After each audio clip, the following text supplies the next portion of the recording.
Hello everybody, welcome to this video where I'm going to talk about all the films that I've seen that I own since the last time I did one of these. Well, I don't know when that was, it doesn't really matter. But my viewing at the minute is films that I own and I haven't seen for a while, or films that I know I like, because I watch a lot of films. Well, not a lot. I watch a fair few films with other people, and it's always what they want to watch. It's easier. And some things I like, some things I don't. But when I have time to watch things on my own, I want to watch things that I want to watch. So I have these. There they are. And we'll just jump straight into it. Some of these are going back, I think, a month. But I watched Excalibur because I like these types of films, and I watched this. It's got Helen Mirren in it. If I remember rightly, it just lacked a little bit of pizzazz. What these types of films, Arthur and Sword and, Knights, it lacks a little bit of pizzazz to what other films like that has. And it was quite long, not really. I don't know what I give it out of 10s, I don't know. But The Fifth Element, hadn't seen that in a long time. Bruce Willis. Now this is strange, but Bruce Willis's little apartment, it's a box. But I kind of liked it. Well, would I want to live there? Probably not. But yeah, The Fifth Element still looks pretty good. Give that one a 7. Now this one, I've been meaning to watch this for ages, but it's long. So I had to find the right moment. It took me 2 days to watch it. But There Will Be Blood, about oil, greed, and all that comes with it. Daniel Day-Lewis is phenomenal. He has a presence, and it's not like an Arnold presence or a Stallone or a Seagal in his younger days or a Yul Brynner, Vincent Price. He has his own presence, and this is phenomenal.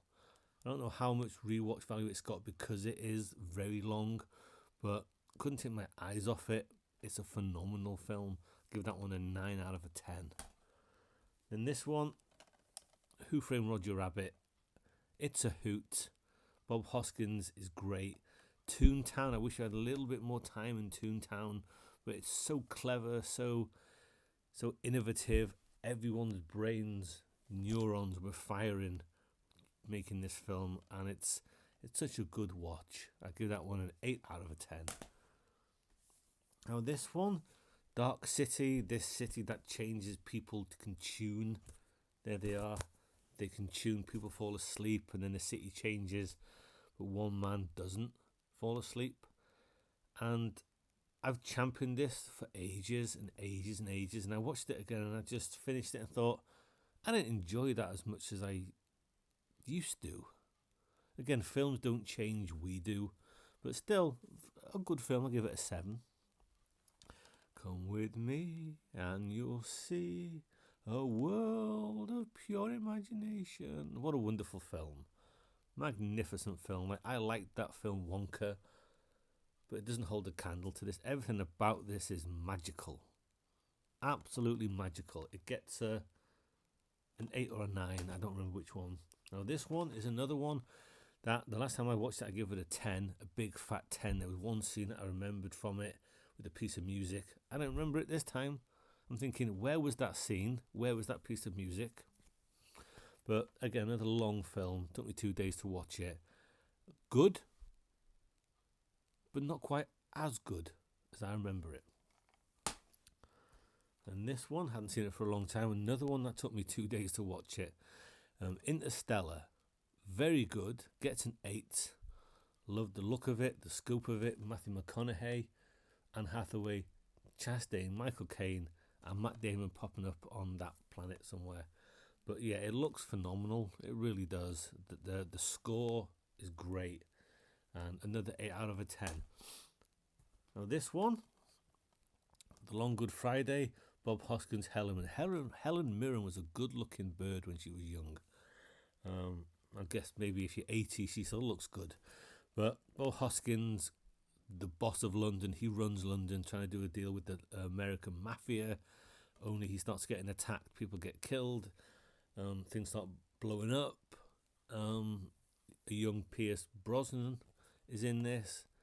And yeah, it's a real good film. Real good film. I enjoyed it. I haven't seen that for years and years. It gets an 8. This one, I've always liked it. Wrong Turn. Still like it to this day. Creepy bastards. Creepy bastards. The only Wrong Turn really worth a shit. Glengarry Glen Ross. Hell of a cast. Al Pacino. Jack Lemmon as Shelley the Machine Levine. Alec Baldwin, Ed Harris, Alan Arkin, Kevin Spacey. I think they're real estate men. They're getting shit leads. They want the Glengarry leads. And based off a play. Superb acting. Great story. Pacino's great. Jack Lemmon, you feel sad for him. Just a beautifully acted film. And very much worth watching, even if you only watch it once. Always like that. Hadn't seen it for years. Now, this one I was sure I'd seen, but turns out I don't think I have. Carlito's Way. Al Pacino plays Carlito, gets out of prison. He's going to go straight, only it doesn't quite go that way. For a certain amount of time, I was thinking, I'm loving this. I don't know when or where. It just dipped a bit. But I still enjoyed it. Sean Penn's in it as well. Can't believe I've never seen it, but apparently I hadn't. Then an old favourite, after watching Transformers 1 a couple weeks back. Transformers the movie, Unicron, the music when Unicron is on, beautiful. Megatron and Prime fight. Yeah, they get killed off because you need to have more toys. And towards the end, when you get the Quintessons and the Shockticons, it's a tad messy, but so some of the music in space is otherworldly, and I highly enjoy that. Then, 2 films I hadn't seen for a long time. Toy Story 1 and 2. I never had the urge to go and watch the 3rd one, and then not the 4th one, but beautiful, love it. You can say the animation looks dodgy. Yes, it does. It doesn't matter. The characters, the people. I use people loosely. The story, fantastic. That one, considered maybe better than the first one. I didn't enjoy it quite as much as the first one, but still an excellent film. 2 top-notch films. Head and shoulders above the first. The second, that's wrong. Strike that. 3rd and the 4th one. I didn't feel like watching the 3rd one. I watched Dark Knight Rises for the first time in a long time. A film I've always said when it's finished, I think that was great, but not as good as the first 2. Watching it this time, all of the problems it has and all the plot holes people talked about when it came out for years never bothered me. They kind of not bothered me, but I noticed them and they just agitated me slightly. For the first time ever, I give it a 7 out of a 10. It doesn't get an 8 or a 9. It gets a 7. Maybe a bit long-winded as well. And the last thing I watched was Thor Ragnarok. Last time I watched this was 2018. I gave it a 10. Watching it now, I give it an 8. It is highly entertaining. I've never read comics. I don't care about comics. This is comedy on the right side of funny most of the time. Not stupid, ridiculous. The action's great. The music's great. Thor finally gets decent. I say gets powers. He's always had his powers, but gets them. Has a fight with the Hulk. The Hulk's in it. It's for 121 minutes. It was highly entertaining with not a boring scene in it. And that is everything that I've watched that I own since the last video.